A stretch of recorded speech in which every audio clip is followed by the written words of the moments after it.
अभी सो के उठी मैं, इधर सारे काम हो रहे हैं। देखिए इधर सारा काम हो चुका है। मैं व्लॉग्स नहीं बना रही हूँ, सबको कैमरे के सामने आना अच्छा नहीं लगता है।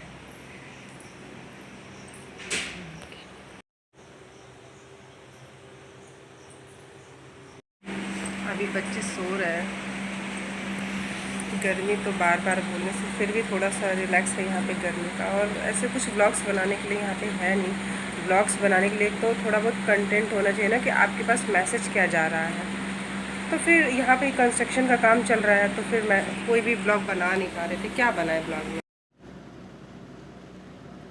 अभी इतनी साउंड आ रहा था, इतना आवाज़ आ रहा था कि मेरी आवाज़ क्लियर ही नहीं होती। अभी थोड़ा वीडियो में आपने देखा भी होगा, बहुत वो वाटर पंप चलने का, कूलर चलने का, फ़ैन चलने का पूरा साउंड आता है। तो बैकग्राउंड में पूरा साउंड ही था, तो इसीलिए मुझे वॉइस ओवर करना पड़ रहा है। अभी पापा मेरे वॉकिंग गए, मम्मी झाड़ू लगा रही हैं, आपने वीडियो में देखा ही। तो मुझे कुछ काम नहीं समझ में आ रहा था, जब तक पापा आएंगे नहीं तब तक चाय बनेगी नहीं। तो इस वजह से मैंने सोचा चलो थोड़ा सा बातें कर लेते हैं। और ये देखिए मेरी आंखें कैसी हो गई हैं, ट्रैवल कर कर के और सो सो के पूरी थकी थकी सी लग रही। जब से आई हूँ तब से सिर्फ सो ही रही थी। गर्मी में नींद कहाँ आता है, लेकिन फिर भी हर वक्त ऐसा लगता है जैसे ट्रेन चल रहा है, बस की आवाज़ आ रही है। बिल्कुल थकान थकान जैसा पूरे टाइम फील हो रहा था। हर वक्त आंखों में ऐसा लग रहा था कि जैसे नींद लग रहा है, इसलिए कुछ समझ नहीं आ रहा था। तो फ़ोन भी साइड में रख रखा था। अभी बच्चों के स्कूल खुलने वाले हैं, ये भी टेंशन हो रहा है। सबके बच्चे स्कूल जा रहे हैं, अभी मेरे बच्चे स्कूल नहीं जा रहे हैं। और मुझे लगता है हम जब तक स्कूल खुलेगा तब तक पहुंच भी नहीं पाएंगे। पता नहीं कब तक हस्बैंड डिस्चार्ज होंगे, फिर कब हम जाएंगे आसाम, कब बच्चे स्कूल जाना शुरू करेंगे। कभी कभी लाइफ आपको अलग मोड़ पे ले जाके रोक देती है, हम जैसा सोचे भी नहीं रहते हैं। इतनी जल्दी तो हमने सोचा भी नहीं था कि हम छुट्टी आएंगे। छुट्टी भी आए तो ऐसी छुट्टी जा रही है कि सिर्फ ट्रैवल करते करते ही बीत रहा है। पति अलग जगह, हम अलग जगह, कभी बच्चे अलग जगह पे। अभी पूरे 1 साल बाद मैं मायके आई हूँ, तो मैंने सोचा कि चलो 2-4 दिन तो रह लेते हैं। इसके बाद से फिर पता नहीं कब आना होगा, जब बच्चों की छुट्टियाँ होंगी तब। तो फ्रेंड्स, यहाँ मैं आ गई हूँ चाय बनाने के लिए। अभी मुझे कुछ समझ नहीं आ रहा था कि क्या चीज़ें कहाँ हैं। यहाँ भी सब कुछ चेंज हो गया है अपनी जगह से, इसलिए पता नहीं चल रहा है। वरना यहाँ तो सब कुछ जान ही जाती थी कि कौन सी चीज़ें कहाँ रखी हैं। लेकिन एक्चुअली चेंज हुआ है थोड़ा सा। मैंने अभी बताया कि काम वाम हो रहा था, तो सामान सब इधर उधर हो गया था। और मेरे वहाँ भी सुबह में सब लोग ब्लैक टी पीते हैं, कोई भी दूध वाली चाय नहीं पीता है। सबको गैस का प्रॉब्लम होने लगता है। तो मैं भी इन लोगों के साथ, इन लोगों के रंग में ही रंग गई हूँ कि हाँ चलो मैं भी ब्लैक टी पी लेती हूँ। वैसे मैं पीती नहीं हूँ सुबह सुबह ब्लैक टी। तो मैं चाय बना रही थी, बाकी का काम तो मम्मी पापा कर ही लेते हैं। वो लोग अकेले ही रहते हैं यहाँ पे, तो सब कुछ कर लेते हैं दोनों लोग मिलके। तो मुझे उतना कुछ सोचना नहीं पड़ता है। लेकिन अगर मैं हूँ, मेरे सामने काम कर रहे हैं, तो अच्छा भी नहीं लगता है। तो मैं भी थोड़ा बहुत हेल्प करा देती थी साथ में। अभी मुझे सामान ढूंढ ढूंढ के लाना पड़ रहा था कि कौन सा सामान कहाँ है, मम्मी से पूछ पूछ के। बच्चे मेरे अभी सोए थे। पापा को भी मेरे शुगर की प्रॉब्लम है, तो वो काला नमक डाल के चाय पीते हैं। उनके चाय में चीनी नहीं पड़ता है, तो इस वजह से उनका चाय भी पहले ही निकालना पड़ता है। जैसे मेरे ससुर को शुगर है, वैसे ही पापा को भी है। तो ये लोग तो फिर चीनी वाली चाय पी नहीं सकते हैं। पापा की चाय मैंने अलग से निकाल दी, उसका से मेरा और मम्मी का फिर मैंने चीनी डाला। मैं तो बहुत मीठा चाय पीती हूँ। बहुत लोगों को बहुत मीठा चाय पसंद भी आता है, लेकिन चाय तो मैं मीठा ही पीती हूँ। अभी हम लोगों की चाय भी रेडी हो गई थी, और मैं, मम्मी एक साथ, और पापा तो बाहर बैठे हुए थे।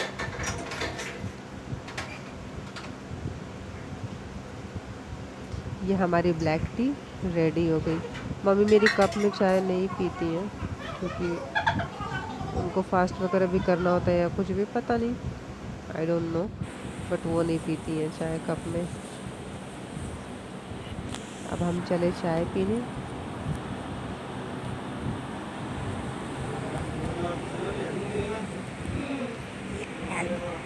Black tea is ready now.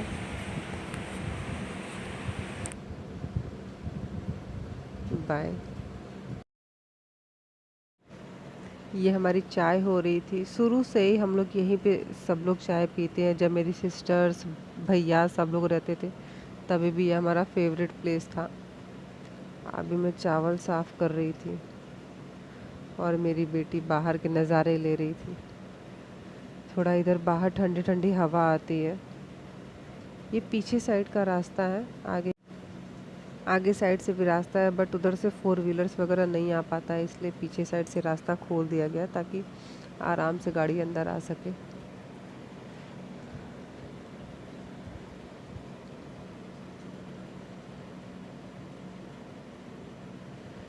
चारों तरफ हरियाली ही हरियाली है।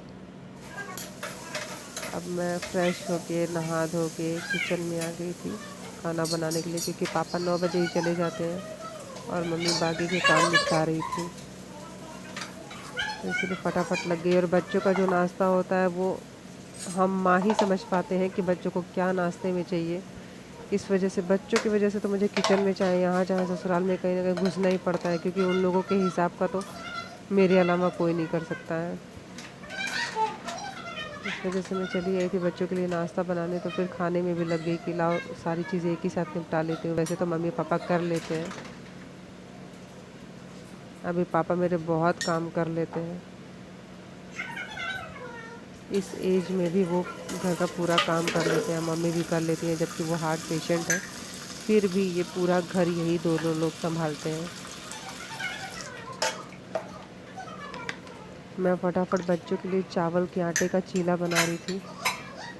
उन लोगों का डिमांड था कि मम्मा चावल के आटे का चीला खाएंगे और मूंगफली की चटनी। ये मैंने मूंगफली फ्राई करके रखा हुआ था साइड में, वही बनाने की भी तैयारी कर रही थी। साइड में खाना भी बनाना था। और गर्मी तो जो इस साल की है वो है ही, इस साल तो गर्मी लग रहा है जाएगी ही नहीं और बारिश आएगा ही नहीं। बीच में थोड़ा बहुत बारिश हुआ भी, पर कोई फ़ायदा नहीं, गर्मी जैसे का तैसे ही बना हुआ है। और हम भी इस गर्मी में पता नहीं कितने दिन और रहेंगे, ये भी कंफर्म नहीं है। ये चावल के आटे का चीला आप लोग भी बना के ट्राई करिए। मैंने इसकी रेसिपी शेयर नहीं की, हर चीज़ क्या शेयर करना, रोज़ रोज़ का वही चीज़ें हैं, ये तो सब लोग ही जानते होंगे कि कैसे बनता है, तो इसलिए मैंने नहीं शेयर की। बहुत सिंपल था, बस चावल के आटे को पानी में भिगो के रख दिया था थोड़ी देर, और इधर मूंगफली का चटनी साइड में बना लिया था। बस उसके ऐसे तवे पे मैंने उसको डोसे का शेप दे के बना लिया था। बस बच्चों का नाश्ता हो गया था और इधर मैं दाल में तड़का लगा रही थी। तो मुझे तो बहुत डर लगता है, क्योंकि कई बार मुझे आँखों के अंदर ये छींटे जाने से बचे हैं। तो तड़का लगाने के टाइम पे तो मैं दूरी बना के ही रखती हूँ।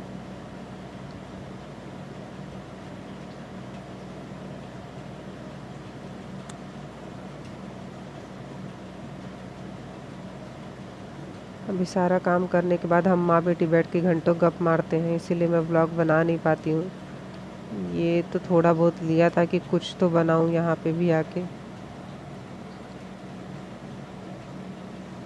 मैं जल्दी जल्दी पापा के लिए रोटी बना रही थी, सिर्फ पापा को ही खाना था, क्योंकि वो चावल के आटे का नहीं खाते रोटी।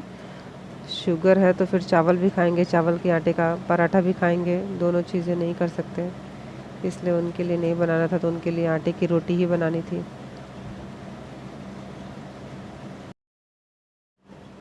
बस फटाफट नाश्ता और लंच दोनों ही एक साथ रेडी हो गया।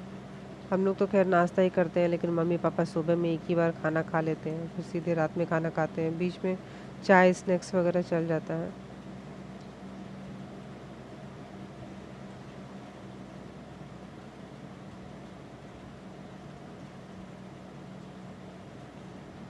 2-3 दिन तो मैं किचन में घुसी ही नहीं, क्योंकि इतना वो, जितना भी मैं बस में और ट्रेन में बैठी थी, सर ऐसा घूमता था।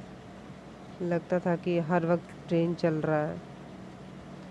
पूरा फुल सोने के बाद, नींद पूरी करने के बाद ही लगा कि अभी थोड़ा सा फ्रेश फील हो रहा है।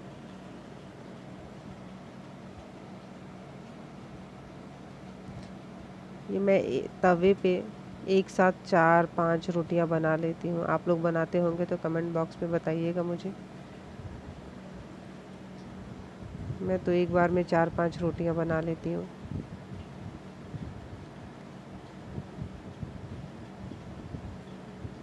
मेरी आदत है कि मैं गैस पे ही रोटी फुला पाती हूँ, तवे पे मुझसे रोटी फूलती ही नहीं है। कितना भी अच्छा आटा लगा के रखूँगी फिर भी मुझसे तवे पे रोटी नहीं बन पाता है।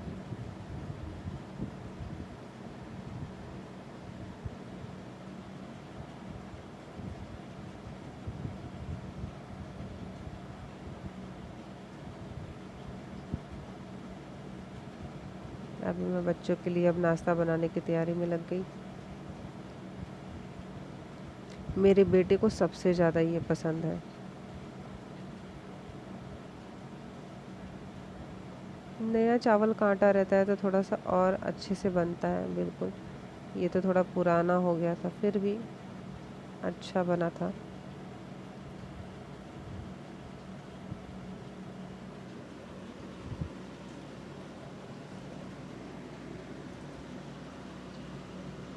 अभी बीच बीच में मम्मी से गप्पे भी हो जा रही थी।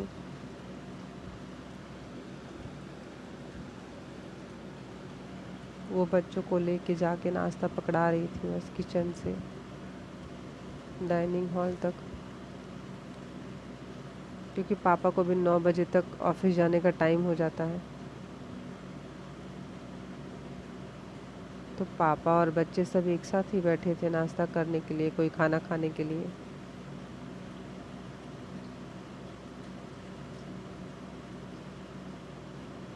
तो अभी ये हमारा चावल के आटे का पराठा कह लीजिए, चीला कह लीजिए, डोसा कह लीजिए, कुछ भी कह लीजिए, ये बन रहा था। आप भी ट्राई करिए बना के इसको, और जो लोग ट्राई कर चुके होंगे उनको तो पता होगा कि कैसा लग रहा है।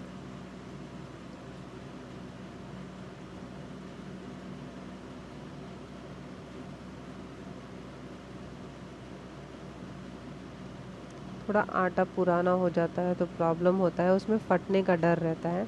नया आटा रहता है तो वो अच्छे से पलट जाता है, लेकिन प्रॉब्लम हो रही थी, बट बन गया था। गर्मी से बुरा हाल था। इसके बाद मैंने कोई वीडियो शूट नहीं किया था। अगर मेरी वीडियो अच्छी लगी हो तो please like, share and comment करिए। मेरे चैनल को सब्सक्राइब करिए। Thank you for watching friends.